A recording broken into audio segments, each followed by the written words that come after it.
السلام علیکم ناظرین، welcome to Kazmi health and beauty tips. امید کرتا ہوں کہ آپ سب خیریت سے ہوں گے۔ سفید بال پھر سے قدرتی سیاہ کرنے، بڑھاپے میں جوان کرنے والا قوت با کا لسانی نسخہ۔ ناظرین، آج ہم آپ کو ایسا نسخہ بتانے جا رہے ہیں جس سے بال سیاہ ہو جانے کے علاوہ قوت با بے اندازہ بڑھ جاتی ہے۔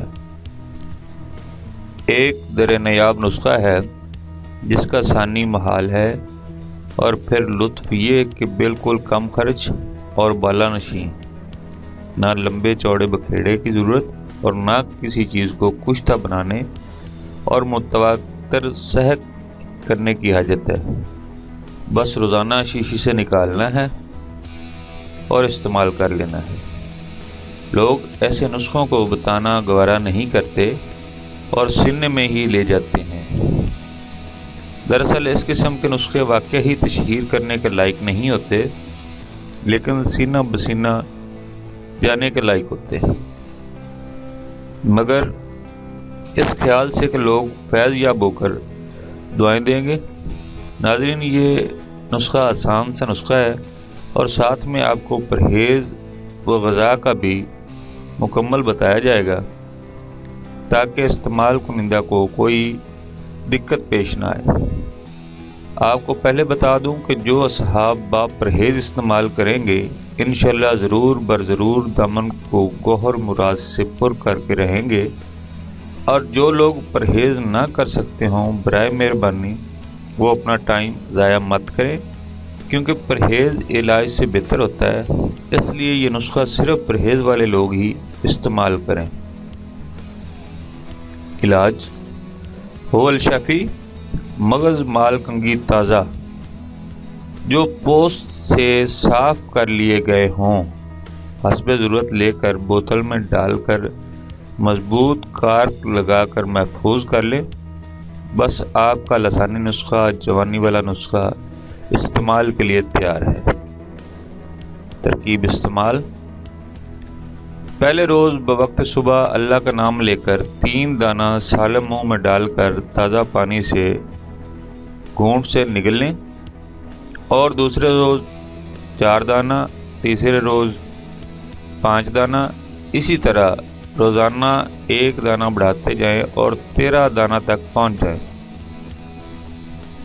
اور پھر ہمیشہ 13 دانہ ہی تازہ پانی کے گھونٹ سے استعمال کرتے رہیں۔ اسی طرح بلا ناغہ 1 سال تک استعمال کرتے رہیں، اور پھر دیکھیں کہ اس مفرد دوا میں فیاض حقیقی نے کس قدر فوائد بھر دیے ہیں۔ ناظرین، تھوڑا لمبا علاج ہے مگر ایک بار ضرور آزمائیں۔ فوائد: متواتر 6 ماہ کے با پرہیز استعمال سے سفید شدہ بال از سر نو کالے ہو جاتے ہیں، اور قوت با بے اندازہ بڑھ جاتی ہے، اور قوت حافظہ کا یہ عالم ہو جاتا ہے کہ صفوں کے صفحے بیک نظر پڑتے ہی بالکل حفظ ہو جاتے ہیں۔ سال ہا سال کی بھولی ہوئی باتیں یاد آنے لگتی ہیں، چہرہ صاف شفاف اور سرخ ہو جاتا ہے، تمام جسمانی درد سے نجات ملتی ہے۔ غذا: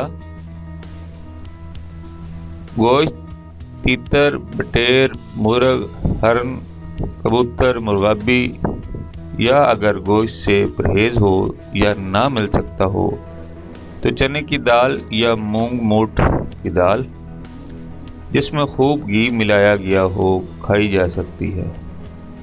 روٹی گندم و بیسن میں سے جو دل کرے کھا سکتے ہیں، اور بقولات میں صرف میتھی کا ساگ استعمال کیا جا سکتا ہے۔ میٹھے میں جلیبی یا چینی کا حلوہ زیادہ گھی والا استعمال کیا جا سکتا ہے۔ پرہیز: مرکومہ بالا اشیاء کے علاوہ جو چیز بھی ہو اس کو ہرگز نہ کھائیں، بلکہ ایسا سمجھیں کوئی چیز آپ پر حرام ہے، تب ہی آپ پرہیز کر پائیں گے۔ نہایت ضروری نوٹ: